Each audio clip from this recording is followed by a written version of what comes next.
Talvez uma das verdades mais difíceis de um ser humano aceitar é a morte. A gente tem muita dificuldade de aceitar que um dia a gente vai passar dessa vida, que tudo aqui é passageiro e que vai se acabar por aqui.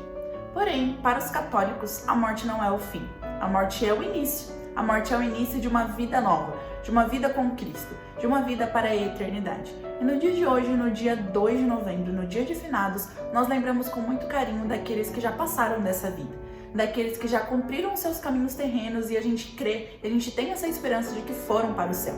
No dia de hoje eu vou explicar um pouquinho para você qual é a visão católica sobre a morte e qual a importância de que nós vivamos bem aqui na Terra para que um dia possamos passar a eternidade com o nosso Senhor. Espero que você goste e que fique até o final do vídeo. Olá pessoal, que a paz de Jesus, o amor de Maria seja no seu e no meu coração. Eu me chamo Duda Diniz e sejam bem-vindos a mais um vídeo do meu canal.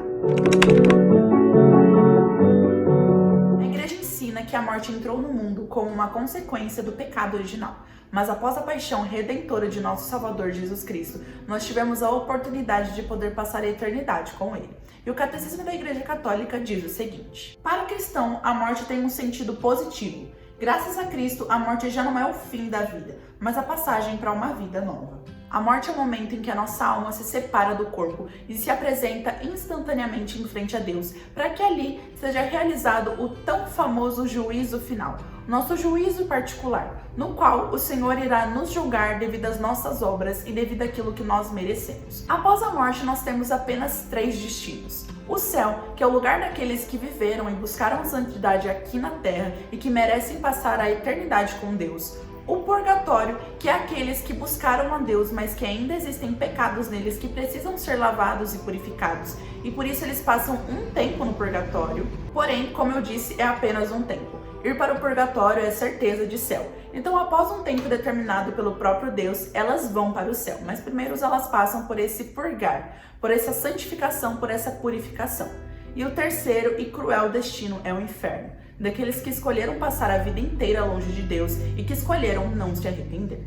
O dia de hoje é justamente para que a gente possa rezar por essas almas que estão no purgatório, porque a nossa oração faz muita diferença. A nossa oração move o céu. E muitas pessoas passam anos e anos no purgatório porque não há quem reze por elas. Porém, as nossas orações chegam ao ouvido de Deus e as nossas orações ajudam os nossos irmãos que estão no purgatório a poderem sair de lá e finalmente poderem passar a eternidade com Deus. E aí está a importância de se rezar pelas almas, de se rezar por aqueles parentes queridos, aqueles amigos queridos que já se foram.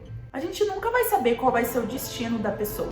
A gente não sabe se ela foi direto para o céu, se ela foi para o purgatório ou se, infelizmente, ela foi fadada ao inferno.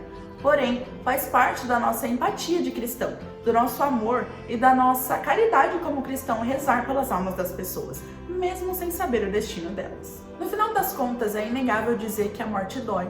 A saudade aperta e não é fácil aceitar quando uma pessoa que a gente ama muito se vai. É muito difícil, ainda mais quando é uma pessoa mais jovem. Porém, em Cristo, essa dor não traz desespero, mas traz esperança. Ele mesmo diz: eu sou a ressurreição e a vida. Quem crê em mim, ainda que morra, viverá. E o Padre Paulo Ricardo costuma dizer que a morte, para quem vive na graça, é o encontro definitivo com aquele que amamos. E uma frase também do professor Felipe Aquino recorda que morrer na graça é nascer para o céu. A morte, portanto, não é uma derrota. É uma vitória, é o cumprimento da promessa que Deus fez para nós, a vida eterna. E é muito interessante a gente pensar nisso porque os santos não tinham medo nenhum de morrer. Eles queriam morrer para passar a eternidade com Deus.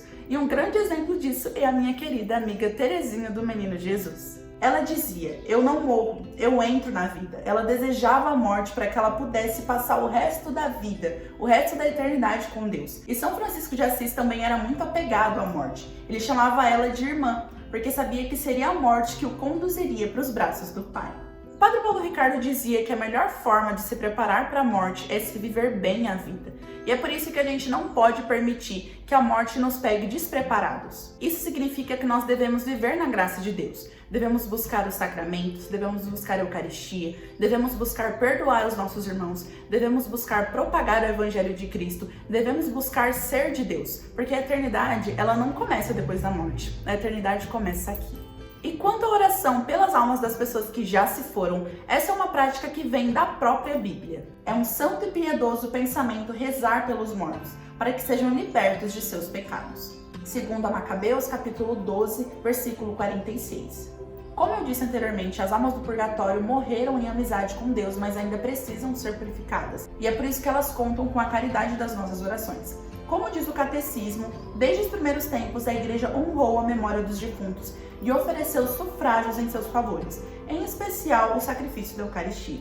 E é por isso que a melhor forma de oração que nós podemos oferecer para uma pessoa querida que já se foi é a Santa Missa. Porém, a igreja também nos ensina que nenhuma missa que nós realizamos após a morte da pessoa vai valer tanto quanto uma missa que ela foi em vida. A igreja ensina também que são necessárias 100 missas. Sim, 100 missas, para que elas possam compensar uma única que a pessoa foi em vida. E é por isso a importância de começar a eternidade aqui na Terra. Mas também há outras formas, além da Santa Missa, que a gente pode oferecer em sufrágio e para ajudar as nossas almas irmãs. Como, por exemplo, oferecendo o terço ou a coroa das almas, fazendo obras de misericórdia, dedicando penitências e jejuns e também pedindo com a seguinte frase: dai-lhe, Senhor, o descanso eterno e a luz perpétua os ilumine.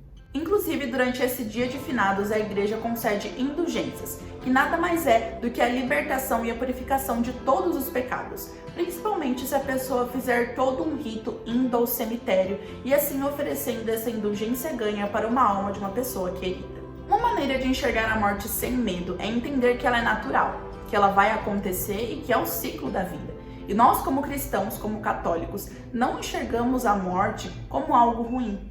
Enxergamos a morte com esperança, porque é só após a morte que nós poderemos encontrar a Cristo e que a alegria é encontrar o nosso Salvador. Nós não vivemos para morrer, como muitas pessoas dizem. Eu nasci para morrer, não é isso. Nós vivemos para encontrar o céu. Nós vivemos para viver pelo nosso amor eterno, que é Cristo. E é por isso que quando uma pessoa muito querida falece, nós devemos chorar com fé, com esperança de que ela também encontre esse Deus que nós tanto esperamos encontrar. E como diz São João Paulo II, a morte não é o fim, mas sim é o início da vida verdadeira. O convite do dia de hoje, do dia 2 de novembro, é simples, mas é muito profundo. Reze por si, reze pela sua alma, reze por quem você ama, reze por aqueles que você tanto sofreu com a partida. E o mais importante de tudo isso, viva como alguém que vai encontrar o céu. Viva como alguém que quer encontrar o seu Salvador, o seu Redentor. Então foi esse o vídeo de hoje, espero que tenham gostado, espero que tenham entendido um pouquinho melhor e que esse vídeo ajude você, assim como São Francisco de Assis, chamar a morte de irmã. Que a gente não só se acostume com ela, mas almeje, não querendo morrer, mas no sentido de almejar encontrar a Cristo e passar a eternidade com Ele. Espero que tenham gostado. Se gostaram, não se esqueçam de deixar um like, de se inscrever aqui no canal, de acionar o sininho das notificações, de comentar o que você achou e de compartilhar o meu vídeo com seus amigos, tá bom? Fiquem com Deus e até o próximo vídeo. Tchauzinho!